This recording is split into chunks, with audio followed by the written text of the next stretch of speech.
Пришла идея в голову делать то, что мы делали лучше всего исторически. Далеко заходить не надо, понятно, что мы были самыми лучшими коневодами в свое время.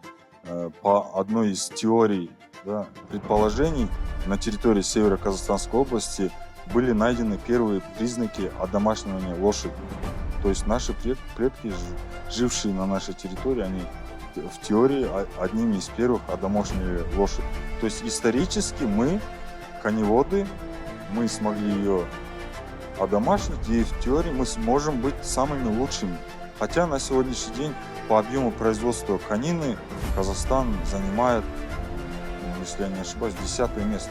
То есть нас обгоняют Северная Америка, нас обгоняет Латинская Америка, нас обгоняет Монголия, Китай, Россия. Куча стран нас обгоняют, хотя как бы все предпосылки для того, чтобы стать лидерами, они существуют.